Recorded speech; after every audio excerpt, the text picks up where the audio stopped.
এই জগতে দেখবেন যার বাবা নেই মা নেই তার মতো অনাথ আর কেউ নেই। আছে কি? মেয়েরা দেখবেন বাপের বাড়ি যেতে ভালো লাগে, লাগে তো? বিয়ের পরে দেখবেন বাপের বাড়ি যাচ্ছে, বাপের বাড়ি যেতে খুব ভালো লেগে যায়। কিন্তু বলো তো, বাপের বাড়ির বাপ মা মরে গেলে আর বাপের বাড়ি যাওয়ার ইচ্ছা থাকে?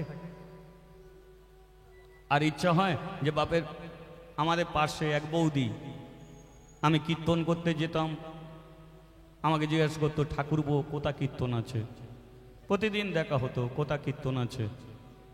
কিন্তু কিছুদিন আগে দেখলাম বৌদি আমাকে দেখলি চোখের জলে কাঁদে।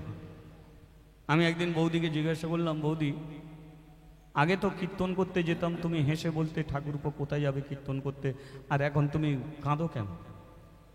আমাকে বললো, ঠাকুরমো বাবা মা মরে গেলে কি বাপের বাড়ি যাওয়া উঠে যায়? আর কেন? বলে গিয়েছিলাম, মা তো আগে মরে গেছে, বাবাও মরে গেছে, গিয়েছিলাম বাপের বাড়ি, ওখানে ভাইপো আছে, ভাইজি আছে, সবাই আছে, কিন্তু আমাকে বসতে পর্যন্ত কেউ বলে না, এক গ্লাস জল পর্যন্ত কেউ দেয় না। কিন্তু মা যখন ছিল বলতাম, ও মা আজকে যাব, মা সবার আগে আলমারি থেকে কাপড় বার করে রেখে দিত, বাবা সবার আগে বাজারে যেত, বাজার থেকে কেনাকাটা করে এসে আমি যখন খেতে বসতাম বাবা বসে থাকতো, বসে বলতো, ওখানে তোকে দিয়েছি অনেক বড় সংসার, জামাইকে বলবো কোনো বেশ কিছুদিন এখানে থাক, ওখানে তোর তো খুব কষ্ট। এখন আর কেউ বলে না, এখন আর এমন কথা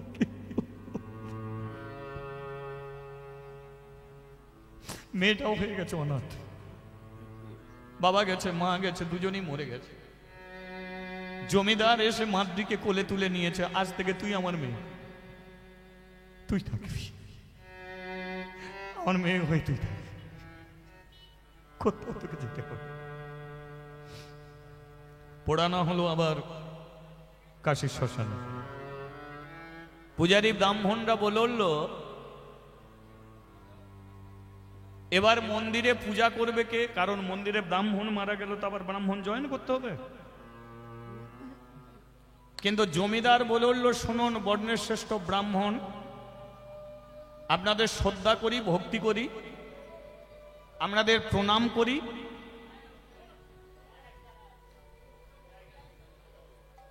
ঠিক আছে? এদিকে তাকান, মন্দিরের পূজারী ব্রাহ্মণ মারা গেছে, এবার ব্রাহ্মণরা এসে বলল, জমিদার বাবু আপনার মন্দির, তাই আপনি কোনো পূজারী ব্রাহ্মণকে জয়েন করবেন, বলুন তাহলে মন্দিরে কে পূজা করবে? কিন্তু জমিদার বলল, আজ থেকে মন্দিরে কোনো ব্রাহ্মণকে তুলব না। তাহলে কি শিবের পূজা হবে না? হবে। আজ থেকে শিবের পূজা করবে এই পূজারী ব্রাহ্মণের 5 বছরের মেয়ে মাদ্রি। ব্রাহ্মণরা বলল, মেয়েরা মন্দিরে ওঠে না। জমিদার বলল, আপনারা মন্দিরে মেয়েদের তোলেন না। তফাৎটা লক্ষ্য করে দেখুন, ব্রাহ্মণরা বলছে মেয়েরা মন্দিরে ওঠে না, জমিদার বলল আপনারা মেয়েদের মন্দিরে তোলেন না। মন্দিরে মেয়েদের প্রয়োজন আছে, আপনারা নিজেদের স্বার্থে কাজে লাগিয়েছেন, তাই মেয়েদের অসুচি করে দূরে সরিয়েছেন, কিন্তু মন্দিরে তো মেয়েদের প্রয়োজন আছে। হসপিটাল নার্সিং হোমে বলুন, যেমন মেয়ে নার্স আছে তেমন ছেলে নার্স আছে। কেন? কারণ মেয়েরা কেউ যদি নার্সিং হোমে যায়, সেখানে মেয়েদের যেটা প্রয়োজন সেটা মেয়েদের দ্বারাতেই সেটা হয়। তাহলে আপনারা দেবী সরস্বতীকে জামা কাপড় খুলে নিয়ে স্নান করাচ্ছেন, একটা মেয়ে ছেলের জামা কাপড় খুলে নিয়ে স্নান করাতে গেলে কাদের প্রয়োজন পড়বে? আপনারা সেটা করেন। দেবী দুর্গার জামা কাপড় খুলে দিয়ে তাকে জামা কাপড় পরাচ্ছেন, একটা মেয়ের জামা কাপড় পরাতে গেলে কাদের প্রয়োজন পড়ে? মেয়েদের। কিন্তু আপনারা সেটা করেন। আপনারা বললেন মেয়েরা অসুচি, কিন্তু জানবেন মেয়েরাই হলো সবচেয়ে সূচি। মেয়েদেরই মন্দিরে অধিকার আছে ওঠার। প্রমাণটা কি? সত্য যুগে বলো নারায়ণের স্ত্রীকে লক্ষ্মী। প্রমাণগুলো দেখুন।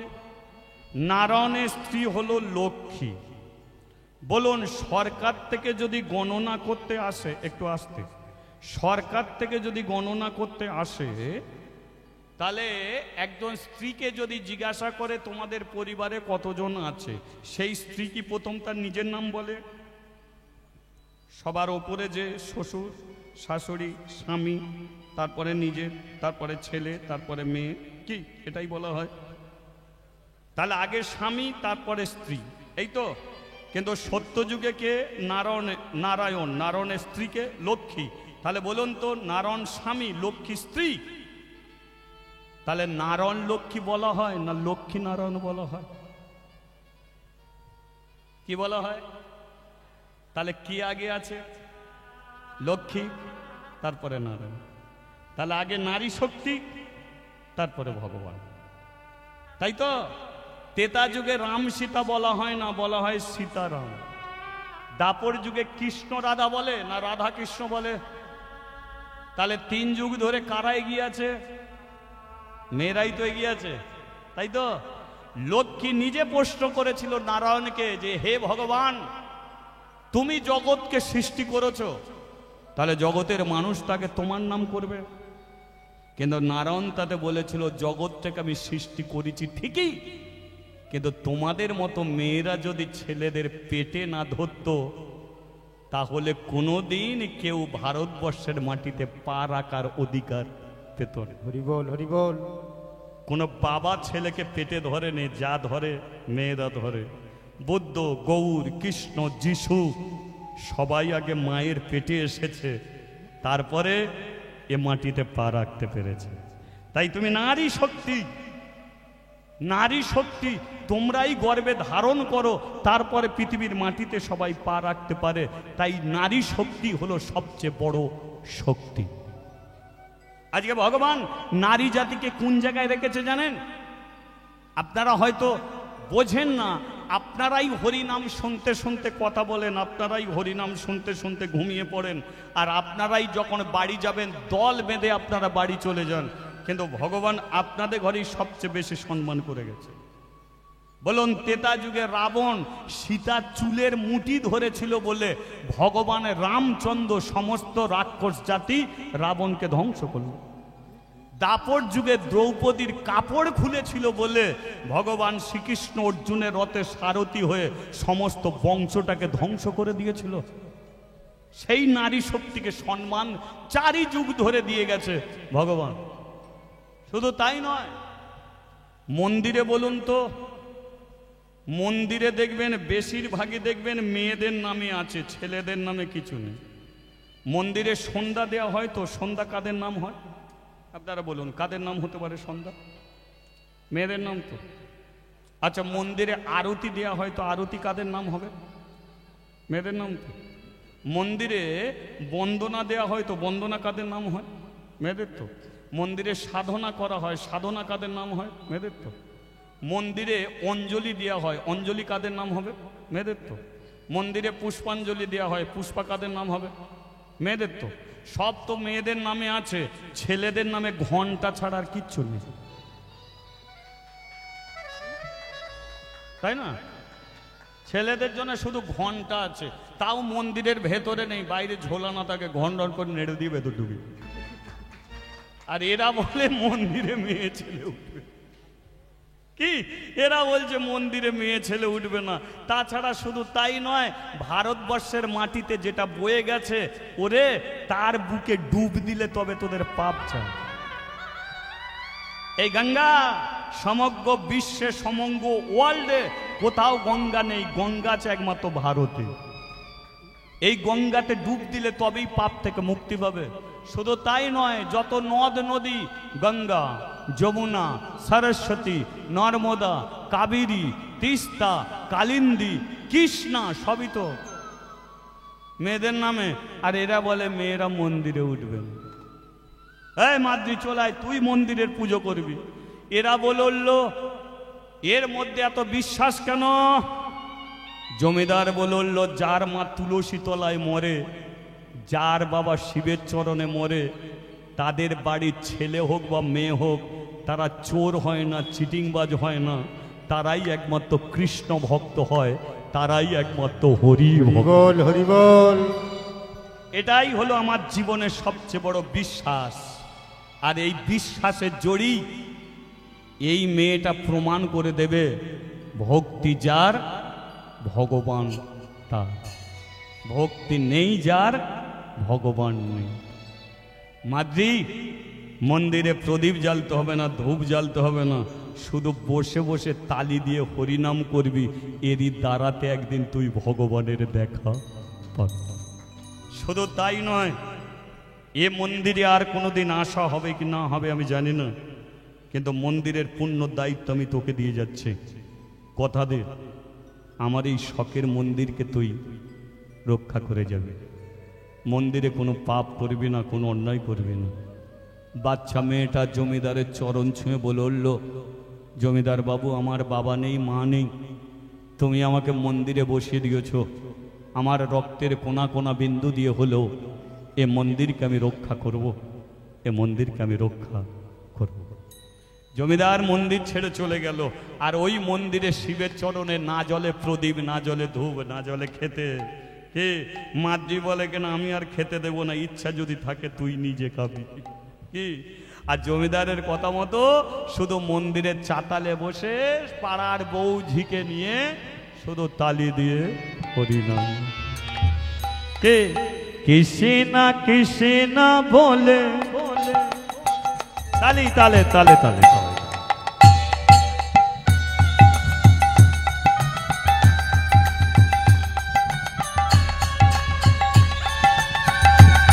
একটু উলুধ্বনি হয়ে যায়।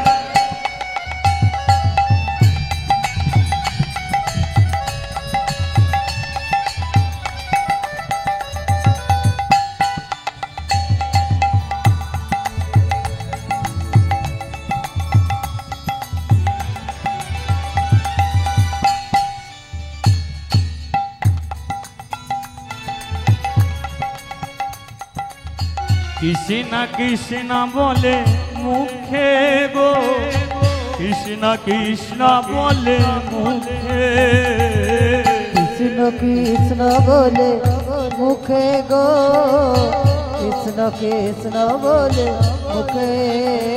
নামে বুক ভরে যায়, অভাব মেটায়, স্বভাব জাগায় মহা সুখে। নামে বুক ভরে যায়, অভাব মেটায়, স্বভাব জাগায় মহা সুখে। নামে বুক ভরে যায়, অভাব মেটায়, স্বভাব জাগায় মহা সুখে।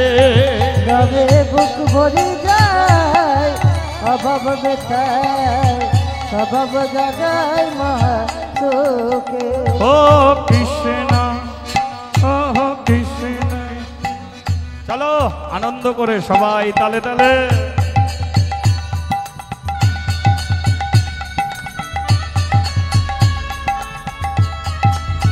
হরি বল।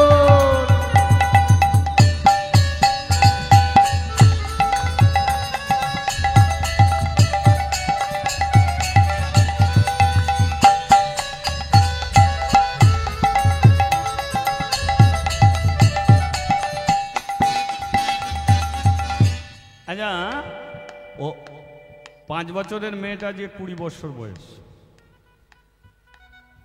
ঘটনাটা লক্ষ্য করুন। আসতে 20 বছরের মেয়েটা একদিন শিবের চরণতলে বলে উঠল, হে শঙ্কর ভগবান, আমি তো জমিদারকে কথা দিলাম যে মন্দিরকে রক্ষা করব, কিন্তু একটা মন্দির 500 বছর থাকতে পারে, 1000 বছর থাকতে পারে, কিন্তু আমি কি থাকতে পারবো?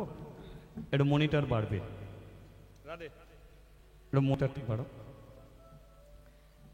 কি চমৎকার দেখুন, একটা মন্দির 500 বছর থাকতে পারে, 1000 বছর থাকতে পারে, কিন্তু আমি কি বেঁচে থাকবো 500 বছর? কিন্তু আমি তো জমিদারকে কথা দিয়েছি। তাহলে হে ভগবান, তুমি আমাকে এমন একটা কিছু দাও, এই দেখুন ভুলটা কোথা হচ্ছে। ভগবান তুমি আমাকে এমন একটা কিছু দাও, আমি মরে যাবার পরে সে যেন মন্দির রক্ষা করে। যেই এ কথা বলেছে, শিবজি বলে উঠল, মাদ্রি তুই যেটা চাইছিস আমি তোকে সেটা দিলাম। শিবের পাশে বসে আছে কে? অন্নপূর্ণা। যেই বলেছে শিবজি যে মাদ্রি তুই যেটা চাইলি আমি তোকে দিলাম, অন্নপূর্ণা উঠে দাঁড়িয়েছে। কি করলে? শিবজি বলে উঠল, আমি আবার কি করলাম? কি করলাম মানে? মেয়েটার বিয়ে হয়েছে না, শাঁখা আছে না, একটু রিভাব কমবে, সিঁদুর আছে না, মেয়েটা কুমারী, হ্যাঁ, তা একটা কুমারী মেয়ের পেটে যদি বাচ্চা এসে যায়, তাহলে কাশি গ্রামের মানুষ কেউ কি আর মন্দিরে থাকতে দেবে? অর্থাৎ তুমি যেটা দিলে এটা ভুল করেছো। ও চাইবে কেন? অন্নপূর্ণা বলে উঠল, মাদ্রি চাইতে ভুল করতে পারে, তুমি কিন্তু দিলে কেন? ও ভুল করতেই পারে, তা তুমি দিলে কেন? ফিরিয়ে নাও। শিবজি বলে উঠল, দিয়ে যখন ফেলেছি ফেরানোর আর কোনো রাস্তা নেই। অন্নপূর্ণা বলে উঠল, দেখো এমন ভুলটা করো না, মাদ্রিকে তুমিও ভালোবাসো আমিও ভালোবাসি, তোমার কৃপায় যদি কুমারী অবস্থায় যদি একবার পেটে বাচ্চা এসে যায়, তাহলে কাশীর মানুষ কিন্তু কোনোদিন ওকে মেনে নেবে না, এ মন্দির ছাড়া করবে। আর মেয়েটাকে মন্দির ছাড়া করে দিলে মেয়েটা যাবে কোথায়? তুমি এমন ভুলটা করো না। শিব বলে উঠল, আমি দিয়ে ফেলেছি, ফিরিয়ে নিতে পারবো না। অন্নপূর্ণা বলে উঠল, তাহলে শোনো, তাহলে শুনে রাখো, আমিও তোমাকে বলে দিচ্ছি, শোনো, যেদিনকে মাদ্রি তোমার জন্য যদি মন্দির ছাড়া হয়, যেদিন মাদ্রি মন্দির ছেড়ে চলে যাবে, সেদিনকে আমিও তোমাকে ছেড়ে চলে যাব। মাদ্রি থাকলে আমি থাকবো, আর মাদ্রি চলে গেলে আমিও চলে। তাহলে কি করলো? একটা মাদ্রি ভুলের দোষে মাদ্রির জীবনে কি দুর্ঘটনাটা ঘটে গেল। চেয়ে ফেলেছে, শিবও দিয়ে ফেলেছে, আর মাদ্রি আজকে 7 মাসের গর্ভের সন্তান। 7 মাসের সে গর্ভের সন্তান নিয়ে বসে আছে। কাশী গ্রামের মানুষের কানাকানি, যারা মন্দিরে মাদ্রির সঙ্গে হরিনাম করতে আসতো, তারা কেউ আর মন্দিরে ওঠেন। কথাটা চলে গেছে জমিদারের কানে। ব্রাহ্মণরা ছুটে গেছে জমিদারের কাছে, আর জমিদারকে ডেকে নিয়ে এসেছে মন্দিরে। ব্রাহ্মণরা বলে উঠল, আপনি বলেছিলেন যে আপনার এই ছোট্ট মেয়ে মাদ্রি মন্দির রক্ষা করবে, কিন্তু আপনি চলুন গিয়ে দেখবেন আপনার মাদ্রি কেমন করে মন্দির রক্ষা করছে। জমিদার মন্দিরে এসে মন্দিরের সিঁড়ির নিচে দাঁড়িয়ে ডেকে উঠেছে, মাদ্রি।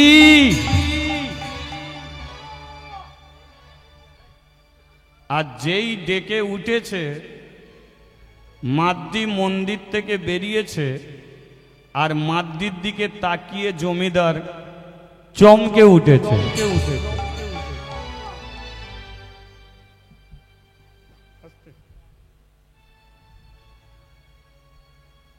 জমিদার আস্তে আস্তে মন্দিরে উঠেছে,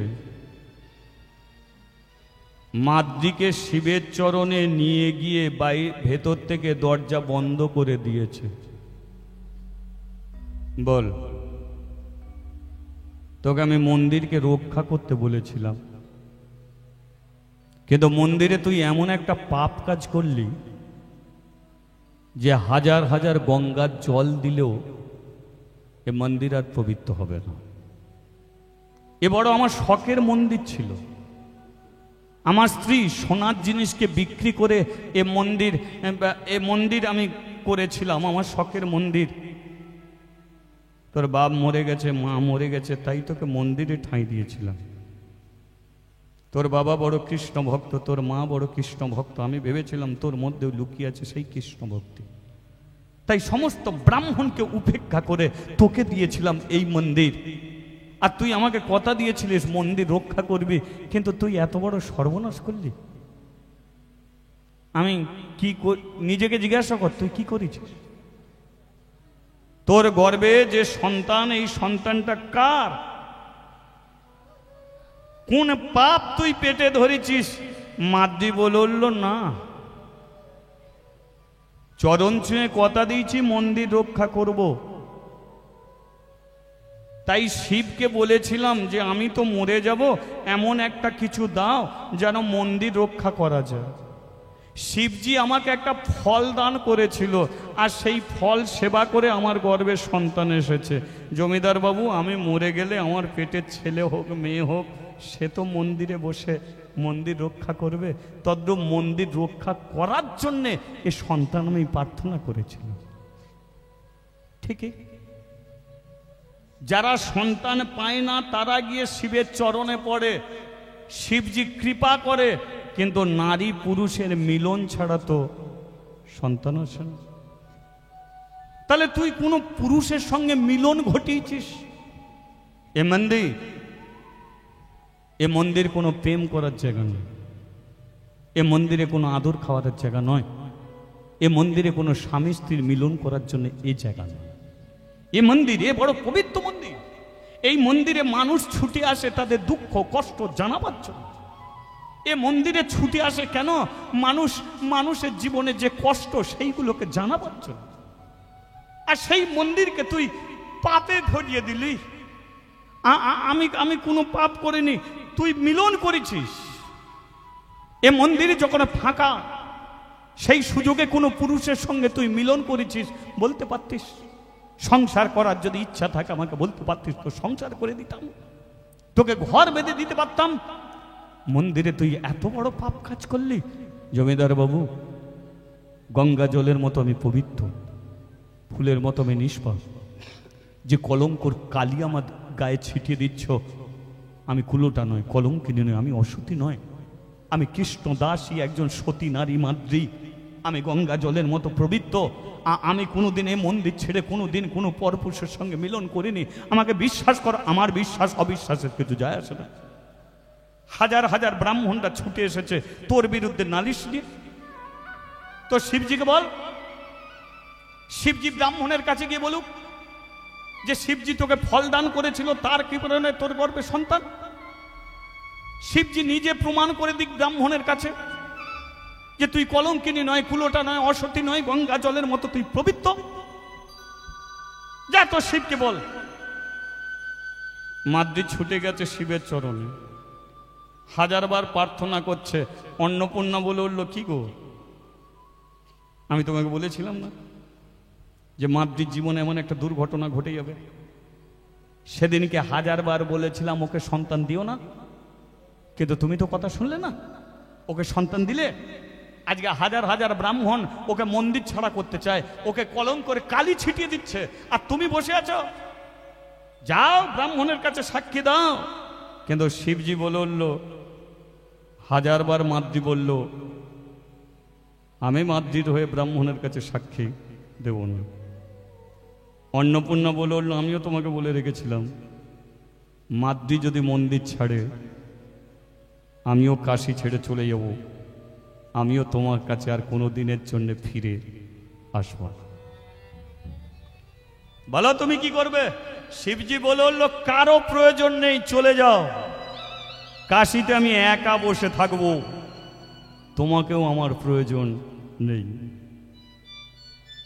জমিদার বলল, দেখলি পাপ করবি তুই আর দোষ দিবি শিবের নামে। আয় মন্দির থেকে বেরিয়ে আয়। সূর্য ডুবতে এখন অনেক বাকি, তাই সূর্য ডোবার আগে কাশী ছেড়ে মন্দির ছেড়ে সারা জীবনের মতো তুই চলে যাবি। কাশীর মানুষের কাছে কোনো দিনের জন্য তোর আর মুখ দেখাবি না। পারিস তো গঙ্গার জলে ডুবে মরিস। মা ভালো ছেলে ভালো, মা খারাপ ছেলে খারাপ। তুই মন্দিরকে আজকে অপবিত্র করে গেলি। কোনোদিন তোর পেটের ছেলে এমন একটা মন্দিরকে অপবিত্র করবে। সেই জন্য তোদের দুজনের মরে যাওয়াটাই ভালো। যা, মাদ্রি আস্তে আস্তে মন্দির ছেড়ে চলে যাচ্ছে। ব্রাহ্মণরা বলে উঠল, ছি ছি ছি ছি, জমিদার বড় আশা করে তোকে মন্দিরে বসিয়েছিল, তুই এত বড় পাপ কাজ করলি। যারা মাদ্রির সঙ্গে তালি দিয়ে হরিনাম করত তারা বলে উঠল, মাদ্রি, জমিদার তোকে বড় ভালোবেসে মন্দির দিয়ে দিয়েছিল, আর তুই মন্দিরকে অপবিত্র করে চলে যাচ্ছিস। আমাদের গ্রামের একটাই শিব মন্দির এত বড় নষ্ট করে গেলি। কাকিমা, বৌদি, আজকে আমার কিছু করার নেই। জানি আমার কথা কেউ কোনোদের জন্য আর বিশ্বাস করে না। চলে যাচ্ছি কোনো দিনের জন্য, আর এই কাশিতে আমি ফিরব না। কোনোদিনের জন্য।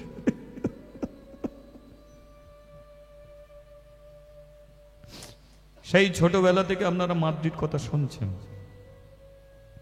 মাদ্রি আজকে মন্দিরও পেয়েছিল, আজকে জমিদারের মতো মানুষকেও পেয়েছিল, কিন্তু আপনারা জানেন মাদ্রি কোনো ভুল করেনি, কোনো অন্যায় করেনি। মাদ্রি নিষ্পাপ, গঙ্গা জলের মতো পবিত্র, কিন্তু তবু তাকে মন্দির ছাড়া হতে হচ্ছে। দোষটা কার? মাদ্রির দোষ ছিল না শিবের দোষ ছিল? শিব তাকে এমন ঠকিয়ে দিল, কিন্তু কেন কেন মাদ্রির জীবনে এমন একটা দুর্ঘটনা ঘটিয়ে দিল শিবজি? কারণ তো একটা থাকবে। চল, এখন মাদ্রির জীবন কাহিনীটা আপনারা শুনছেন, পরে ওটা শুনবেন। মাদ্রি যখন ছেড়ে চলে যাচ্ছে, ভালোর কিছু ভালো মানুষ তারা বলল, মাদ্রি, এ দোষ তোর নয়, কপালের লেখা মাদ্রি, তোর কপালের লেখা। আর কপালের লেখা মাদ্রি, কপালের লেখা, কপালের লেখা মাদ্রি, কপালের লেখা। ও তোর কপালের লেখা মাদ্রি, কপালের লেখা। কার কপালে কি যে লেখা, যায় না কভু দেখা। কার কপালে কি যে লেখা, যায় না কভু দেখা। কার কপালে কি যে লেখা, যায় না কভু দেখা। আর কার কপালে কি যে লেখা, যায় না কভু দেখা। কপালের লেখা মাদ্রি, কপালের লেখা। ও তোর কপালের লেখা মাদ্রি, কপালের লেখা। ও কপালের লেখা মাদ্রি, কপালের লেখা। রামচন্দ্রের স্ত্রী সীতা রানী ছিল, কপালের দোষে সীতাকে বনবাসে যেতে হলো।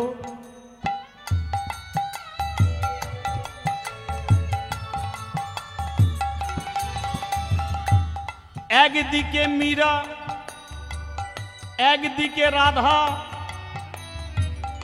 দুজনেই ভগবানকে ভালোবেসে গেল। আর ভগবান দুজনকে ফাঁকি দিয়ে বৃন্দাবন ছেড়ে দিল। সব কপাল। নিমায়ের স্ত্রী বিষ্ণুপ্রিয়া ভগবানকে স্বামী রূপে পেল। আর সেই নিমাই বিষ্ণুপ্রিয়াকে ছেড়ে বাড়ি বাড়ি হরিনাম দিয়ে গেল।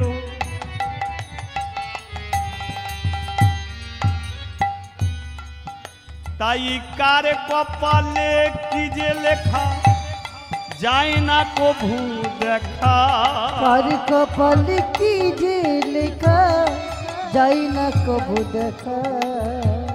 কপালের লেখা মাদ্রি, কপালের লেখা। ও তোর কপালের লেখা মাতৃ, কপালের লেখা। ও তোর কপালের লেখা মাটি, কপালের লেখা। বলি একবার রাধা মাধবে কি। জয়। আচ্ছা আপনারা বলুন তো, মাদ্রির কোনো দোষ ছিল? জোর গলায় বলুন, দোষ ছিল কি? তাহলে মাদ্রিকে যে মন্দির ছাড়া হতে হলো, এ তো শিবজি ওকে ঠকিয়েছে, তাই তো? তাহলে মাদ্রি কি পুনরায় কাশিতে ফিরবে? আর মাদ্রি যে নিষ্পাপ এটা প্রমাণ করতে পারবে কি? এটা আচ্ছা এই পর্যন্তই থাক না, আমার পরের বছর হবে, বন্ধ করে দিই নাকি? অনেকক্ষণ তো হলো। ওহ, কটা বাজলো রে?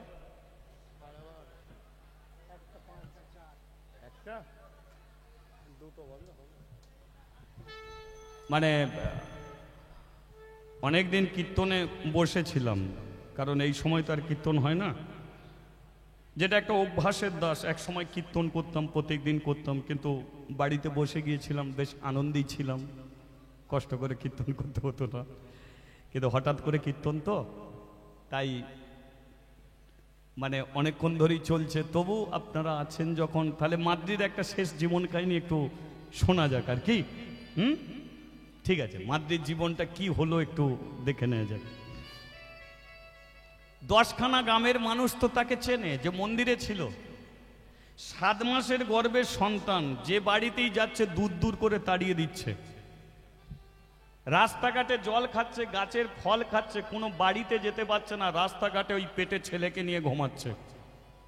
10খানা গ্রাম পার হয়ে মাদ্রির জীবনে একটা নতুন সূর্যর উদয় হয়ে গেল। হঠাৎ মাদ্রি জানলো যে বেশ কিছু মেয়েরা তারা কিছু কথা বলা বলি করছে, কিছু কানাকানি করছে। মাদ্রি ছুটে গেছে তাদের কাছে, আর তাদের কাছে ছুটে গিয়ে মাদ্রি শুনতে পেল কতগুলো মেয়ে একত্রিত হয়ে তারা পায়ে হেঁটে বৃন্দাবনে যাবে।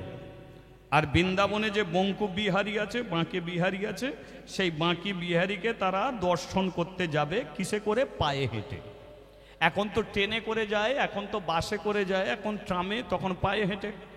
এখন পায়ে হেঁটে তারা বৃন্দাবনে যাবে। মাদ্রি চিন্তা করলো, যদি এদের দলে যদি আমি একবার ঢুকতে পারি, তাহলে তো এদের সঙ্গে আমি বৃন্দাবনেও চলে যেতে পারি। তাহলে এই দলে আমাকে ঢুকতে হবে। মাদ্রি বলতে, ও দিদি দিদি দিদি, ও দিদি কে তুই? আমি মাদ্রি। তোরা বৃন্দাবনে যাবি? হ্যাঁ। আমাকে সঙ্গে করে নিবি? এরা বলে উঠল, তোর তো 7 মাসে গর্ভের সন্তান, যেতে লাগবে 3 মাস, তোকে সঙ্গে করে নেব। আর যাবার পথে যদি তোর প্রসবের যন্ত্রণা ওঠে, তখন কি করব? প্রসবের যন্ত্রণা যদি ওঠে, ধর আমরা বৃন্দাবনের কাছাকাছি চলেই গেছি, আর 2-4 দিন বাকি আছে, এমন সময় তোর প্রসবের যন্ত্রণা উঠলো, তখন কি তোকে ফেলে রেখে বৃন্দাবনে আর যেতে পারবো? তো পারবো না। তাহলে তখন কি হবে? মাদ্রি বলে উঠল, আমি আমার পেটের ছেলেকে হাত দিয়ে কথা দিচ্ছি, রাস্তায় যেতে যেতে যেই স্থানে, যেই মুহূর্তে, যে জায়গায় আমার প্রসবের যন্ত্রণা উঠবে, সেই জায়গাতেই আমাকে ফেলে রেখে চলে যাবি, আমি আর তোদের সঙ্গে যাব না, তোদের সঙ্গে আর যাব না। তবু একজন বলে উঠল, ওই ও যে যাবে, ও ট্যাঁকে পয়সা আছে কিনা দেখ, নাহলে আমি খাওয়াতে পারবো নি বাবা। এমন কিছু কৃপণ মানুষ আছে তো, তাই না? এমন কিছু কৃপণ মানুষ আছে, দেওয়ার ক্ষমতা অনেক আছে, তবু তাদের কাছে গেলে ঠিক আছে পরে নিবিক্ষণ দিতে পারবে, কিন্তু দেবে না। এমন কিছু কৃপণ, এমন কিছু কৃপণ মানুষ আছে জানেন, 1 টাকার জন্য মরে পর্যন্ত যেতে পারে। একটা কৃপণের কথা শুনবেন, একটা কৃপণ। এই যে উলবেড়িয়ায় গঙ্গার জলে স্নান করতে যায় তো, আর গঙ্গার জলে স্নান করতে গেলে গঙ্গাকে পয়সা দিতে হয়, বা গঙ্গার ঘাটে যারা থাকে তাদের পয়সা দিতে হয়। তো বাড়ির বউ বলছে, হ্যাঁ গো, তুমি জীবনে কোনোদিন গঙ্গায় স্নান করতে পারো না? বলে, গঙ্গায় স্নান করলে তো পয়সা দিতে হবে। বলে, দিতে হয়, দিতে হবে। তা দেবে তো, একবারই দেবে, তো বছরে একবার গঙ্গায় স্নান করবে না? এ বলে কিনা ঠিক আছে গঙ্গায় স্নান করব গিন্নি, তবে গঙ্গার ঘাটে নয়। তা কোন ঘাটে? বলে শ্মশান ঘাটে স্নান করব। এখন শ্মশান ঘাটে স্নান করলে তার কেউ থাকে না, কি ওই ঘাটে পয়সা লাগবে না, বলে স্নান করলেই হতো, স্নান করলেই হবে। বেটা কি করেছে? শ্মশান ঘাটে স্নান করেছে। এবার শ্মশানে তো শিব থাকে, স্নান করে যেই উঠেছে শিব দাঁড়িয়েছে, পয়সা দে। বলে তুই কে? বলে আমি শিব। আমার ঘাটে স্নান করেছিস, পয়সা দে। কত? না 1 টাকা দিবি। বলে 1 টাকা ঠিক আছে, সপ্তাহখানেক পরে নিবি। বলে তো চলে গেছে। 1 সপ্তাহ বাদে শিব গেছে। এই যে বাড়িতে আছো, বাড়ির বউ বেরিয়েছে। কে? বলে আমি শিব। আমার ঘাটে স্নান করেছে, 1 টাকা দেবে বলেছে, তাই এসেছি। গিন্নি গিয়ে বলছে, হ্যাঁ গো তুমি শ্মশান ঘাটে স্নান করেছো, পয়সা দেওনি? বল দেবো না বলি তো ওই ঘাটে স্নান করেছি। আর কোথা থেকে শিব এসে 1 টাকা চেয়ে ফেলেছি, পরের সপ্তাহে দেবো বলেছি। বলে ও তো এসে গেছে, পয়সাটা দাও না। বল দুধ, পয়সা দাও না বললে হবে? তুই গিয়ে বলবি যে বাড়িতে নেই। গিন্নি গিয়ে বলছে বাড়িতে নেই। কবে ফিরবে? বলে মাসখানেক পরে ফিরবে। বলে তাহলে মাসখানেক রয়েই যাই, ফিরলেই নালে 1 টাকা নিয়ে যাও। গিন্নি গিয়ে বলছে এটা কি হলো? বলে কেন? বলে 1 মাস আমি বলেছি 1 মাস পরে ফিরবে, সে 1 মাস পর্যন্ত থাকবে, তাকে তো খেতে দিতে হবে। 1 টাকার চেয়ে তো অনেক বেশি যাবে, 1 টাকা দিয়ে দাও না। বলে দুধ দেওয়া যাবে না, গিয়ে বলবি মরে গেছে। মরে গেছে বলে হ্যাঁ, বলে মরে গেছে। গিয়ে বলছে, বলে না গো মিথ্যে কথা বলেছিলাম, ঘরেই ছিল, খুব অসুখ করেছে, শরীর টরীর খুব খারাপ।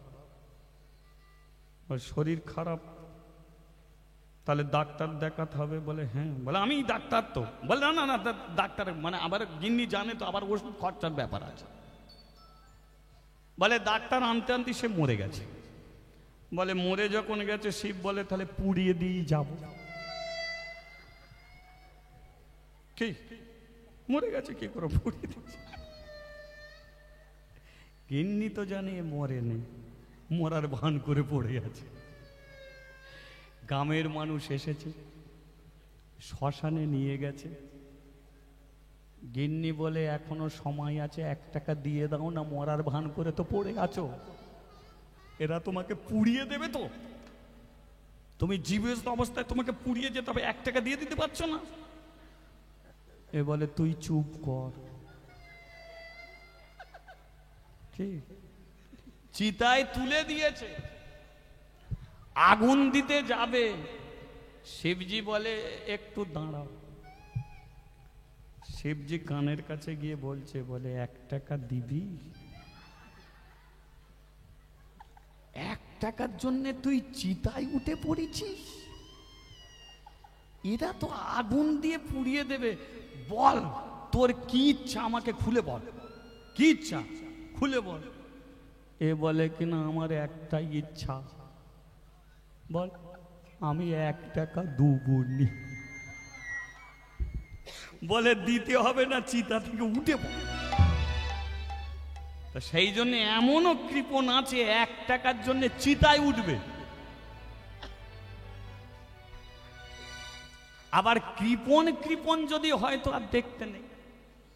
কি কৃপণ কৃপণ যদি হয়, এমন কৃপণ আছে, বুঝেছেন?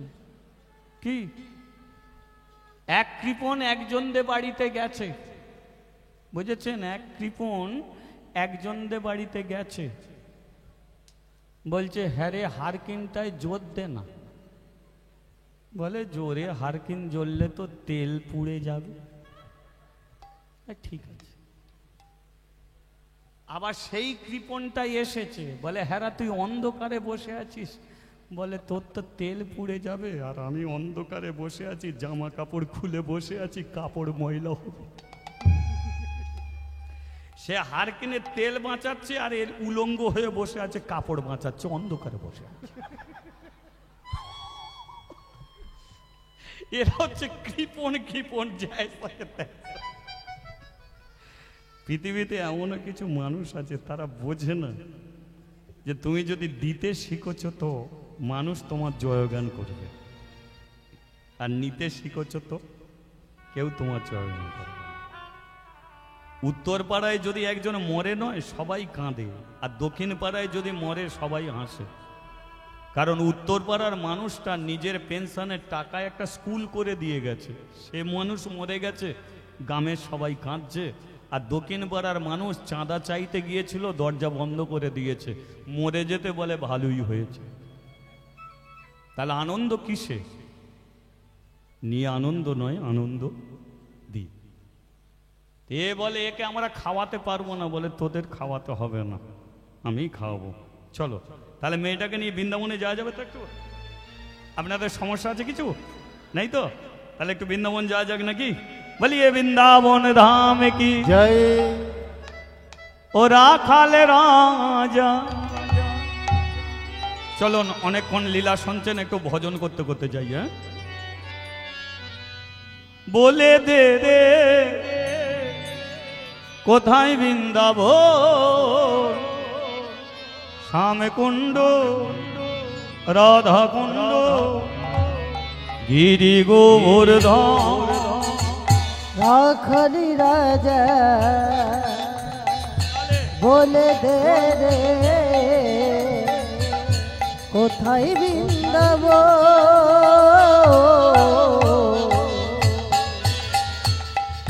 শ্যাম কুণ্ড রাধা কুণ্ড গিরি গোবর্ধন। একটু তালি দিতে দিতে যাবো সবাই। হ্যাঁ, সবাই মিলে তালে তালে।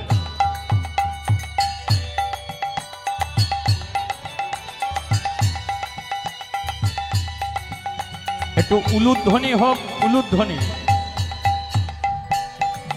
হরি বল।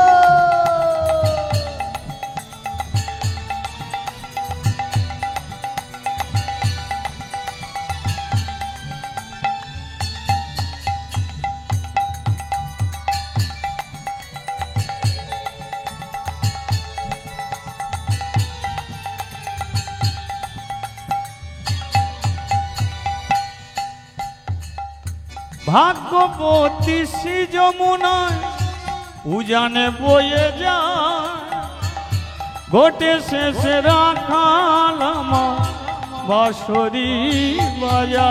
ও ভগবতী শ্রী যমুনা উজান বয়ে যায়, গোটে শেষে রাখাল আমার বাঁশরি বাজায়। বাঁশরি বাজায় রে কাহনাই, বাঁশরি বাজায়। ও বাঁশরি বাজায় রে কানা বাঁশরি বাজায়। ভাগ্যবতী শ্রী যমুনায় উজানে বয়ে যায়, ও বাঁশরি বাজায় রে কানা বাঁশরি বাজায়। ও বাঁশরি বাজায় রে কানা বাঁশরি বাজায়। ভাগবতী শ্রী যমুনা উজান বয়ে যায়। রাখালে রাজা ভাই বলে দে রে কোথায় বৃন্দাবন, শ্যাম কুণ্ডরা। উলুধ্বনি হরিধ্বনি হরি হরি বল। শ্যাম কুণ্ড রাধা কুণ্ড গিরি গোবর্ধন। শ্যাম কুণ্ড রাধা কুণ্ড গিরি গোবর্ধন। ও শ্যাম কুণ্ড রাধা কুণ্ড গিরি গোবর্ধন। নাচিতে নাচিতে তারা মথুরাতে এলো, নাচিতে নাচিতে তারা মথুরাতে এলো।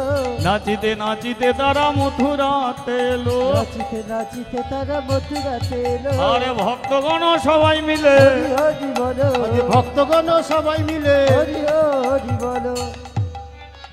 কৃষ্ণ দেখা হবে গো, কৃষ্ণ দেখা হবে গো, কৃষ্ণ দেখা হবে গো, কৃষ্ণ দেখা হবে গো, বৃন্দাবনে যাব গো, কৃষ্ণ দেখা হবে গো, বৃন্দাবনে যাব গো, কৃষ্ণ দেখা হবে গো, বৃন্দাবনে যাব গো। কৃষ্ণ দেখা হবে গো। নাচিতে নাচিতে তারা মথুরাতে এলো, নাচিতে নাচিতে তারা মথুরাতে এলো, নাচিতে নাচিতে তারা মথুরাতে এলো। বলিয়ে মথুরা ধাম কি। জয়। মথুরা থেকে 13 কিলোমিটার হচ্ছে বৃন্দাবন। এই যে আমার যিনি সারথি, মানে আমি কীর্তনে যাই, আর আমার গাড়ি যিনি চালিয়ে নিয়ে যান আপনাদের গ্রামের মানুষ, আমরা তাকে মনোদা বলেই জানি। সম্পূর্ণ ভালো কি যে নাম এখনো পর্যন্ত আমি জানি না বা জানার চেষ্টাও করিনি। আমার মনোদা, ওকে সেই হিসেবেই জানি। তেনারই জন্যে আমি এখানে আসছি, শুধু তেনার জন্য নয়, এদের আপনাদের গ্রামের ভালোবাসা বা সমস্ত ক্লাবের সদস্যবৃন্দর যে এই যে একটা অনুষ্ঠান চলছে বা এই সময়তে এরা এত বড় একটা অনুষ্ঠান করে, সেই অনুষ্ঠানে আমি এগিয়ে দিতে চাই, সেই হিসেবেই এদের কাছে আমি ছুটে আসি। তো সেই মনোদা আমার গাড়ি চালিয়ে নিয়ে যায়, শুধু তাই নয়, তেনারও একটা গাড়ি চালাবার দক্ষতা আছে। কারণ তিনি আমাকে গাড়ি করে বৃন্দাবন ঘুরিয়ে নিয়ে আসছে। আমার যে গাড়ি, সেই গাড়ি করে বৃন্দাবন ঘুরে নিয়ে আসছে, একা গাড়ি চালিয়ে নিয়ে গেছে। বৃন্দাবন গেছে, অযোধ্যা গেছে, কাশী বেনারস গেছে, চারিদিকটাকে ঘুরিয়ে আনছে। আমি বলেছিলাম, মনোদা তুমি পারবে গো, এত দূর 1500 কিলোমিটার আমাদের গাড়িতে করে যেতে হবে, এটা পারা সম্ভব? মায় বলল, দাদা চলো না, আমি তো আছি। কিন্তু 15টা দিন একা গাড়ি চালিয়ে চারিদিকে ঘুরিয়ে এনেছে। সেই থেকে মনে মনে ভাবলাম যে সত্যি বয়সকালের একটা দক্ষতা বাড়ে, তার চালাবার একটা অসাধারণ ক্ষমতা আছে, বা তিনি সেইভাবে মেনটেন করে অত দূরে আমাকে পৌঁছে গেছে বা বৃন্দাবন আমাকে ঘুরিয়ে আনছে। তা সেই হিসেবেই আমি জানি যে মথুরা থেকে 13 থেকে 14 কিলোমিটার হচ্ছে বৃন্দাবন। এরা উপস্থিত হয়ে গেছে মথুরাতে, 80 দিন হয়ে গেছে, বাকি আছে আর 10 দিন। কি এরা বলল, মাদ্রি তোর কপালটা ভালো, আর 10 দিন বাকি আছে, বৃন্দাবনে চলে যাবি, আর বৃন্দাবনে গিয়ে তোর পেটে ছেলে জন্ম দিবি। তা আজকে সন্ধ্যা হয়ে গেছে, এক কাজ কর না, এই গুহাতে আজকে বিশ্রাম করে, সামনে একটা গুহা, একটু বিশ্রাম করে নিই, কাল সকালবেলা সূর্য উঠলে আবার যাবো। মাদ্রি বলল, তোদের সঙ্গে আসছি, তোরা যেটা করবি তাই। এবারে সেই গুহায় বসেছে, কিন্তু বসলে কি হবে, 80 দিন তারা পায়ে হেঁটে আসছে, পা তো ফোঁসকা পড়েছে, কারো পায়ের তলা ছিঁড়ে চলে গেছে, কারো পা দিয়ে তখনও রক্ত ঝরছে, আবার মাতৃত্ব গর্ভের সন্তান, ভাবুন তার কত কষ্ট হচ্ছে। ক্লান্ত শরীরে সবাই মিলে ঘুমিয়ে পড়েছে, এত ক্লান্ত শরীর, সবাই মিলে ঘুমিয়ে পড়েছে। রাত্রি কাল মাদ্রি এসেছে এদের, ওই দিদি দিদি দিদি দিদি কি হয়েছে, এত রাত্রি ডাকছিস কেন? আমার পেটের যন্ত্রণা। এরা বলল, তোর পেটের যন্ত্রণা নয়, প্রথম ছেলে তুই মা হতে চলেছিস, তাই কোনটে পেটের যন্ত্রণা কোনটে প্রসবের যন্ত্রণা তুই বুঝিস না। যেটাকে বলছিস তোর পেটের যন্ত্রণা, এটা তো শুরু হয়েছে প্রসবের যন্ত্রণা। বুঝিস ভগবানের কি লীলা। আর 10টা দিন হলে বৃন্দাবনে পৌঁছে যাবি, আজকে প্রসবের তোর যন্ত্রণা উঠে গেল। এই ওঠ ওঠ। এবার সবাই চোখ মুছতে মুছতে উঠছে, তার মধ্যে সেই যে মেয়েটা বলেছিল যে আমি খাওয়াতে পারবো না, সেই মেয়েটাই বলে ওর পেটের ছেলের জ্ঞানগম্য আছে, একদিন ধরে পেটে পড়েছিল, আর এবার বেরোবার জন্য ছটপাটানি শুরু, আর 10টা দিন সহ্য করলো না। ওর জন্য এবার বল কি হবে। মাদ্রি বলে উঠল, আমি তো কথা দিয়েছি, প্রসবের যন্ত্রণা উঠলেই তোরা চলে যাবি, আমি তোদের আটকাবো না। সকাল হলো, মাদ্রিকে ছেড়ে সবাই চলে গেল। মাদ্রি একাই গুহায় বসে আছে, নিজের পেটের দিকে চিন্তা করলো যে আজকে আমার কপালটা ফুললো কেন, কেন এত দুঃখ, কেন এত কষ্ট, কেন এত যন্ত্রণা। আমার মা মরে গেছে, বাবা মন্দিরে নিয়ে এসেছে। বাবা মরে গেল, জমিদার আমাকে মন্দিরে বসালো। কিন্তু যেদিনকে আমি পেটে ছেলে চাইলাম সেই দিন থেকেই তো আমার জীবনে এত কষ্ট এলো, এত যন্ত্রণা এলো, এত দুঃখ এলো। পেটের ছেলে যদি না চাইতাম তাহলে এতদিন পর্যন্ত আমি কাশিতে থাকতে পারতাম, ওই কাশীর মন্দিরেই আমি থাকতে পারতাম। কিন্তু যেদিনকে পেটে ছেলে চেয়েছি সেদিন থেকেই আমার কষ্ট। আজকে তারই জন্য আমি মন্দির ছাড়া হয়েছে। আমার শত্রুকে, আমার শত্রু মন্দির নয়, আমার শত্রু শিব নয়, আমার শত্রু অন্নপূর্ণা নয়, আমার শত্রু হলো একমাত্র আমার পেটের ছেলে। এ 10টা দিন ধৈর্য ধরে থাকতে পারতো, এরই জন্য আজকে আমার সাথীরা আমাকে ছেড়ে চলে গেল, আমি গুহাতে একা হয়ে গেল। এ ছেলেকে আমি রাখবো না, এ ছেলেকে আমি মেরে ফেলবো। মাদ্রি জোর করে পেটে আঘাত করছে, মরে যা, মরে যা। পেটে আঘাত করে একটা ছেলে জন্ম দিয়েছে, কিন্তু ছেলেটার দিকে সে ফিরেও তাকায়নি। শরীর দিয়ে টপ টপ করে রক্ত ঝরছে, ছেলেটা বেঁচে আছে কি মরে আছে ফিরেও তাকায়নি। আমি বৃন্দাবনের দিকেই যাব। পেটে ভালো করে কাপড় বেঁধেছে, আর কাপড়টাকে বেঁধে হাঁটতে শুরু করেছে। 2 দিন আর হেঁটেছে, আর হাঁটতে পারেনি।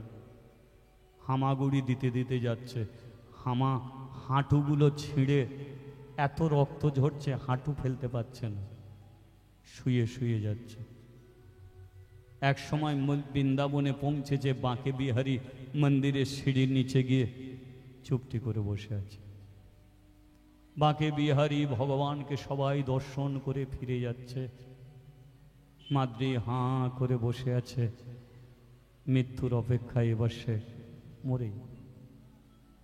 গভীর রাত্রিকাল একটা বাচ্চা ছেলে এসেছে, লক্ষ্য করো, রাত্রিকালে একটা ছেলে এসেছে। আর ছেলেটা এসে, কিরে মা, সবাই বাঁকে বিহারীকে দেখছে, তুই দেখবি না? মাদ্রি বলল, দেখতে তো আমি চাই, কিন্তু আমাকে দেখাবে কে? দেখতে আমি চাই, আমাকে দেখাবে কে? আমি তোকে দেখাবো, তুই বাচ্চা ছেলে, তুই আমাকে দেখাবি? হ্যাঁ, আমি দেখাবো, আমি দেখাবো। রাত্রিকালে ছেলেটা কি করেছে, মাদ্রির হাত দুটো ধরে টানতে টানতে মন্দিরের চাতালে নিয়ে বসিয়েছে। এখানে বস, বস এখানে। হ্যাঁ রে বাছা, মন্দিরের দরজা তো বন্ধ, আমি দরজা খুলে দেবো, দরজা আমি খুলে দেবো, তুই এখানে বস। দরজা খুলে দিলে বাঁকে বিহারীকে তুই দেখবি। মাদ্রি বসে আছে, ছেলেটা আস্তে আস্তে দরজা খুলেছে। আর যেই দরজা খুলেছে, মাদ্রি দেখতে পেল যে ছেলেটা তাকে মন্দিরের সিঁড়ি থেকে মন্দিরে তুলেছে, সেই ছেলেটাই মন্দিরের বাঁকে বিহারী ভগবান হয়ে দাঁড়িয়ে। হরিবোল হরিবোল।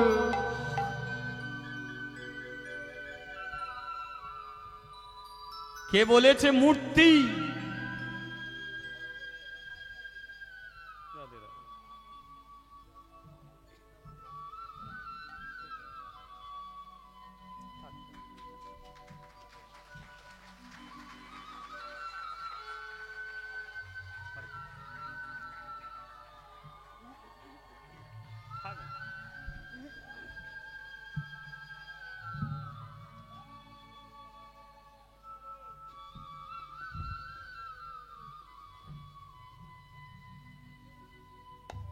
আজকে মূর্তি রূপে যে মায়ের আমরা পূজা করি, এটাকে মূর্তি ভেবো না, ওরই মধ্যে প্রাণ আছে। মাটির মা সেও খায়, ওরও প্রাণ আছে। আজকে বৃন্দাবনের বাঁকে বিহারী আজকে সেই বাঁকে বিহারী একটা বাচ্চা ছেলের বেশ ধরে মাদ্রির কাছে এসে বলে উঠল, জানিস মা, সবাই আমার দিকে তাকিয়েছিল, আমি ছিলাম তোর দিকে তাকিয়ে, কিন্তু ওদের জন্য তোর কাছে যেতে পারি না।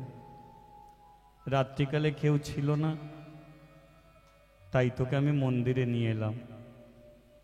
দেখলি তো আমাকে?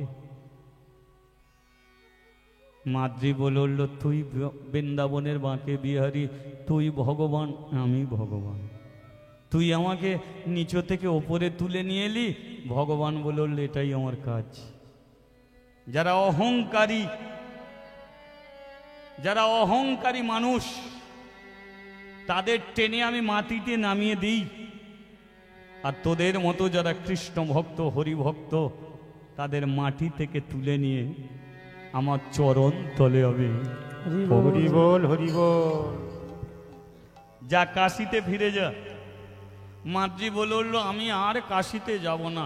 ফিরে যা কাশিতে, আমি তোকে বলছি কাশিতে ফিরে যেতে, যা ফিরে যা। কাশী মন্দিরের দরজা তোকে খুলতে হবে, শিবজিকে খেতে দিতে হবে। যা। মাদ্রি 84 কোষ বৃন্দাবন ঘুরে, কি চমৎকার দেখুন, ভগবানকে সাক্ষাতে দর্শন করে আবার কাশিতে ফিরছে। যে গুহাতে সে ছেলেটার জন্ম দিয়েছিল, সেই গুহার কাছাকাছি এসে মনে পড়ে গেল, এই গুহাতে আমার ছেলের জন্ম দিয়েছি, কিন্তু ছেলেটার দিকে আমি ফিরেও তাকাইনি। আমার ছেলেটা মরে গেছে ঠিকই, কিন্তু কঙ্কাল শরীরটা তো এখনো পড়ে আছে। আমি অন্তত কঙ্কাল শরীরটাকে দেখে যাব। মাদ্রি গুহায় ঢুকেছে, আর গুহায় ঢুকে দেখলো এক ঠাকুমা একটা বাচ্চা ছেলেকে নিয়ে বসে আছে। মাদ্রি বলে উঠলো, ঠাকুমা, এটা তোর ছেলে? ঠাকুমা বলে, 80 বছর বয়স আমার, এখন আর ছেলে হয়? বলে, তাহলে এটা কার ছেলে? বলে, আমি জানবো কি করে কার ছেলে? বলে, তাহলে তোর কোলে? বলে, আরে আমি গুহার পাশ দিয়ে যাচ্ছিলাম, দেখি একটা ছেলে ট্যাঁটা করে কাঁদছে, গুহার ভেতরে আছে, দেখি যে ছেলে পড়ে আছে, ছেলের মা নেই। সেই থেকে ছেলে কোলে নিয়ে বসে আছি, ছেলের মা যদি কোনোদিন ফেরে, ছেলে তাকে দিয়ে দেবো। মাদ্রি বলে উঠলে, এই গুহাতে আমি একটা ছেলের জন্ম দিয়েছিলাম। ঠাকুমা বলে, তাহলে এটা তোরই ছেলে হবে। মাদ্রি বলে, তাহলে আমার যদি ছেলে হয় তাহলে আমাকে ছেলে দে। ঠাকুমা বলে, তাহলে তুই ছেলে নে। এবার যেই ঠাকুমা ছেলে দিতে গেছে, ঠাকুমার হাত বেরিয়ে পড়েছে। লক্ষ্য করুন, হাত দুটো বেরিয়েছে। যেই হাত বেরিয়েছে, মাদ্রি বলে উঠলো, হ্যাঁ তুই তো বললি বিধবা, তুই ঠাকুমা, 80 বছর তোর বয়স, তাহলে তুই যদি বিধবা হবি, তোর হাতে শাখা কেন? তোর হাতে শাখা কেন? তোর হাতে শাখা কেন? তোর হাতে শাখা কেন? তুই যদি বিধবা হবি, তোর হাতে শাখা কেন? তুই যদি বিধবা হবি, তোর হাতে শাখা কেন? তোর হাতে শাখা কেন? তোর হাতে শাখা কেন? এখন শাখা ঢাকতে গিয়ে সিঁদুর বেরিয়ে পড়েছে। তোর মাথায় সিঁদুর কেন? তোর মাথায় সিঁদুর কেন? তোর মাথায় সিঁদুর কেন? তোর মাথায় সিঁদুর কেন? কে কে কে কে কে কে কে কে? পরিচয় দেনা রে, কে কে কে কে? পরিচয় দেনা রে। কে কে কে? সত্যি বল, তুই কে? তুই বিধবাও নয়, ঠাকুমাও নয়, তুই 80 বছর বয়স নয়, তুই মিথ্যা কথা বলছিস। সত্যি কথাটা বল, তুই কে? তাহলে ছেলে নেবো, নাহলে ছেলে তোকে দিয়ে চলে যাব। বলে, আমি ছেলে নিয়ে কি করবো? বলতে, সত্যিটা বল, তুই কে? মাদ্রি যেই ডেকে উঠেছে, মাদ্রি বলে, আমাকে তুই চিনিস? ঠাকুমা বলে উঠলো, তোকে চিনবো না? আমি তোকে চিনি, তুই আমাকে চিনতে পারছিস না। তাহলে বল ঠাকুমা, তুই কে? মাদ্রি, আমি হলাম কাশী ধামের কে? মা অন্নপূর্ণা। মাদ্রি বলে উঠলো, আমি কাশী ছাড়া হয়েছি, তুই ছাড়া হলি কেন? তুই মা অন্নপূর্ণা, তুই কাশি ছেড়ে গুহাতে ছেলে নিয়ে বসে আছিস কেন? অন্নপূর্ণা বলে উঠল, তোর জন্য। তোর জ্ঞানগম্য নেই? বিয়ে হয়নি, ছেলে চেয়ে বসে রইলি? তোর নালে জ্ঞানগম্য নেই তো ওই বুড়োটারও কি জ্ঞানগম্য তুই বল? ও তোকে দিয়ে ফেললো, বুড়োকে কম বারণ করেছি, ছেলে পুলে দিও না দিও না দিও না, শুনলুনি কথা, দিয়ে ফেললো। আর আমি বলেছিলাম মাদ্রি যদি কাশি ছাড়া হয় তাহলে আমিও কাশি ছেড়ে চলে যাব। জানিস তুইও কাশি ছেড়ে গেলি আর আমিও মন্দির ছেড়ে কাশি ছেড়ে চলে এলাম। মা এতদিন তাহলে ছিলিস কোথায়? তোর পাশেই তো ছিলাম, দেখতে পেলাম না কেন? কি করে পাবি? আমি মহামায়া, মায়ার জগতে আমি সবাইকে দেখতে পাই, আমাকে কেউ দেখতে পায়নি। চ এবার দুজনে মিলে বুড়োটার 12টা বাজাবো। চ নে ছেলে নে। অন্নপূর্ণা মাদ্রি কাশিতে ফিরেছে, দরজা খুলেছে, আর যেই দরজা খুলেছে শিবজি বলে উঠল,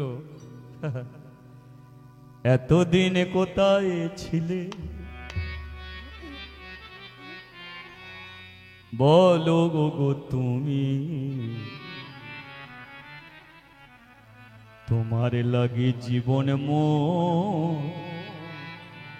আমার হলো মরুভূমি। আর এতদিন কোথায় ছিলে? বলো গো তুমি, তোমার লাগি জীবন মোর হলো মরুভূমি। এতদিনে কোথায় ছিলে? বলো গো তুমি, তোমার লাগি জীবন হলো মরুভূমি। আর এতদিন কোথায় ছিলে? বলো গো তুমি, তোমার লাগি জীবন মোর হলো মরুভূমি। এই যে স্ত্রী পাশে আছে, হ্যাঁ সহ্য হয় না, দেখেছো তো চলে গেলে কেমন হয়। শিবজি বলে উঠল, চলে গেলে যে কষ্ট হয় সেটা আমি বুঝতে পেরেছি। তুমি কাশীর অন্নপূর্ণা, তুমি প্রতিজ্ঞাবদ্ধ ছিলে কোনোদিন কাশী ছেড়ে যাবে না। তুমি কাশীর মানুষকে অন্ন দান করো। তুমি যে আজকে 3 মাস চলে গেলে, কাশীর মানুষ না খেতে পেয়ে শুকিয়ে শুকিয়ে মারা যাচ্ছিল, এতদিন পরে তুমি ফিরলে। অন্নপূর্ণা বলে উঠল, ফিরে আমি এসেছি, কিন্তু তুমি কেন মাদ্রিকে কাঁদালে? তুমি কেন কাশি ছাড়া করলে? শিবজি বলে উঠল, আমার ওপরে রাগ করছো, অভিমান করছো? মাদ্রির আমি কোনো ক্ষতি করিনি, মাদ্রির যা করেছি আমি ভালোই করেছি। ওকে কাশি ছাড়া করে দিয়ে ওর ভালো কি করলে?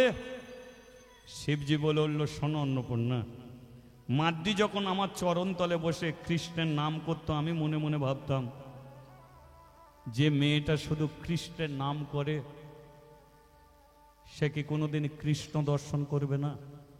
সে কি কোনোদিন বৃন্দাবনে যাবে না? আমি ওকে একদিন বৃন্দাবনে পাঠাবো, আমি একদিন কৃষ্ণ দর্শন করাবো। ও আমার কাছ থেকে ছেলে চাইলো, ছেলে দিলাম। তুমি সেদিনকে বলেছিলে যে ছেলে ফিরিয়ে নাও, আমি নিতে পারতাম। এটা বলো তো, ছেলেটা দিয়ে রাখলাম, জমিদার এলো, ওকে কুলোটা কলঙ্কিনী অসতী বলে মন্দির ছাড়া করলো। ও আমার কাছে এসে বলেছিল, ব্রাহ্মণের কাছে সাক্ষী দিতে বলেছিল যে ফল দানের জন্য ওর গর্ভে সন্তান। বলো তো, আমি সেদিনকে যদি ব্রাহ্মণের কাছে গিয়ে বলতাম ও ছেলেটা আমার ছেলে, তাহলে কোনো ব্রাহ্মণ ওকে কাশি ছাড়া করতে দিত না, জমিদারও মন্দির ছেড়ে যেতে দিত না। আর মাদ্রি কাশি যদি না ছাড়তো, তাহলে কোনো দিনের জন্য বৃন্দাবনে গিয়ে বাঁকে বিহারী ভগবানেরও দেখা পেত। হরিবল হরিবল। লোকে আমাকে বলে ভোলে ভালা, আমি কিছু বুঝি না। আমি যেটা বুঝি সেটা মানুষ বোঝার চেষ্টা করে না। আমি ছলে বলে কৌশলে কখন কাকে কোথা যে পাঠাই একমাত্র আমি জানি। বলো, আমি মাদ্রির কোনো ক্ষতি করিনি। যে কৃষ্ণকে দেখার জন্যে হাজার হাজার মানুষ ঘর বাড়ি ছেড়ে চলে যাচ্ছে, সেই মাদ্রি বৃন্দাবনে গেল, আর ভগবান শ্রীকৃষ্ণ তাকে হাতে ধরে তার স্বরূপ দর্শন করালো। বলো, মাদ্রির কোনো ক্ষতি করেছি আমি? অন্নপূর্ণা বলল, তাহলে মাদ্রি কৃষ্ণ দর্শন করলো, কিন্তু আমাকে আমি বললাম আমি চলে যাব, তুমি আমাকে ছেড়ে দিলে কেন? শিবজি বলল, এরও কারণ আছে। কারণটা কি? শোনো, মাদ্রি চলে যাচ্ছে কাশি ছেড়ে, ওর গর্ভে 7 মাসের সন্তান। তুমি বললে আমিও চলে যাব। আমি মনে মনে ভাবলাম এটা চলে যাওয়াই ভালো, কারণ 7 মাসের গর্ভে সন্তান নিয়ে যে মেয়ে চলে যাচ্ছে, তার পাশে যদি মা অন্নপূর্ণা থাকে, তাহলে সে মেয়ের কোনোদিন কষ্ট হতে পারে না, সে মেয়ের কোনোদিন দুঃখও থাকতে। হরি বল, হরি বল। তাই তোমাকে আমি ছেড়ে দিলাম। বলো তো, মনের দুঃখে মাদ্রি মথুরার গুহাতে বসে ছেলে প্রসব করলো, রাগের মাথায় ছেলে ফেলে বৃন্দাবনে চলে গেল। তুমি যদি না থাকতে, তাহলে কি ছেলেটা পুনরায় ফিরে আসতে পারত? তুমি ছিলে বলেই তো ছেলে ফিরে এলো, সেই জন্য আমিও তোমাকে ছেড়ে দিয়েছিলাম। অন্নপূর্ণা বলল, সবই ঠিক আছে, কিন্তু আমার তো বৃন্দাবনে যাওয়া হলো না। শিবজি বলল, দুজনে মিলে একদিন ঘুরতে যাও। বলে, এখন ব্রাহ্মণদের কাছে জানাও যে মাদ্রি অসতী নয়, কুলোটা নয়, কলঙ্কিনী নয়। সঙ্গে শিবজি তাকে দৈববাণী করে বলে দিল হাজার হাজার ব্রাহ্মণকে, যে মাদ্রি কোনো কুলোটা নয়, কলঙ্কিনী নয়, অসতী নয়, ওকে আমি ফলদান করেছিলাম, তারই কারণে মাদ্রির গর্ভে সন্তান। মাদ্রি একজন কৃষ্ণ ভক্তিমতী মেয়ে, মাদ্রি একজন ভারতের সাধিকা, সতী নারী। মাদ্রি এ কলঙ্কিনী নয়, কুলোটা নয়, অসতী নয়। মাদ্রি প্রমাণ করে দিল, প্রদীপ জ্বালতে হবে না, ধূপ জ্বালতে হবে না, শুধু মন্দিরের চাতালে বসে কেউ যদি ভক্তি করে হাতে তালি দিয়ে হরি নাম করে, এর দ্বারাতে সে বৃন্দাবনে যেতে পারে, আর বৃন্দাবনের বঙ্কু বিহারী তাকে সাক্ষাতে দর্শনও দিয়ে দিতে। হরি বল, হরি বল। প্রমাণ করে দিল এই মেয়েটা যে ভক্তি যার, ভগবান তার, ভক্তি নেই যার, ভগবান নেই তার। ভক্তি থাকলে মালা তিলকের কোনো প্রয়োজন পড়ে না, সেই ভক্তিতেই ভগবানকে ধরা যায়। প্রমাণ করে দিল মাদ্রি। হাজার হাজার ব্রাহ্মণ বলল, মাদ্রি আমাদের মন্ত্র শক্তি, তোমার ভক্তি শক্তি, কিন্তু তুমি প্রমাণ করে দিলে মন্ত্র শক্তির চেয়ে ভক্তি শক্তি অনেক বড়। তাই ভক্তিতে কেউ যদি ঠাকুরের চরণ তলে বসে শুধু ভক্তি করে তালি দিয়ে হরিনাম করে, এদের দ্বারাতেও ভগবানকে পাওয়া যায়। সেই মাদ্রি ছিল ভারতবর্ষের এক সাধিকা। এ ভারতের তীর্থে তীর্থে এই লীলাকে আপনারা শুনে নিতে পারবেন বা পড়ে নিতে পারবেন। সেই মাদ্রি হলো ভারতের এক সাধিকা। ছেলে রয়ে গেল মন্দিরে, মাদ্রি বেরিয়ে পড়ল তীর্থে তীর্থে, আর সমস্ত ভক্তদের একটা কথাই জানালো যে তোমরা যাই করো ভক্তি রাখো, ভক্তি যদি থাকে তাহলে তোমরা একদিন ভগবানের দর্শন পেয়ে যাবে। হরি বল, হরি বল। তাই ভক্তি যার ভগবান তার, ভক্তি নেই যার ভগবান। তাহলে আজকে আমরা জানলাম কিসের মাধ্যমে? মাদ্রির মাধ্যমে জানতে পারলাম যে মাদ্রি মন্দিরের চাতালে বসে শুধু তালি দিয়ে হরি নাম করত, শিবের মন্দিরে বসলো, আর শিবজি তাকে বৃন্দাবনে পাঠালো, আর বৃন্দাবনের কৃষ্ণ নিজে তাকে দর্শন দিল। কিন্তু মাদ্রি কি করত? শুধু তালি দিয়ে ভক্তি করে হরিনাম করত। তদ্রূপ তালি দিয়ে ভক্তিতে হরিনাম করলেও ভগবানকে পাওয়া যায়। কার মাধ্যমে আমরা শুনলাম? মাদ্রির মাধ্যমে শুনলাম। আবার যদি কোনো দিন কৃপা হয় আপনাদের কাছে আসবো। আপনারা ভালো থাকবেন, সবাইকে ভালো রাখবেন। আর এইটুকু বলে দিই যে অনুষ্ঠানটা, এই অনুষ্ঠানটা কমিটিদের শুধু নয়, একটা কমিটি গঠন হয়, একটা ক্লাব থেকে অনুষ্ঠান শুরু হয়। ক্লাবের মানুষ শুধু দেখাশোনা করতে পারে, কিন্তু এমন অনুষ্ঠান গ্রামের সকলের। তাই গ্রামের সমস্ত মানুষ এগিয়ে আসবেন। আর সমস্ত মানুষ এগিয়ে এসে এই অনুষ্ঠানটাকে আপনারা অবশ্যই ধরে রাখবেন এই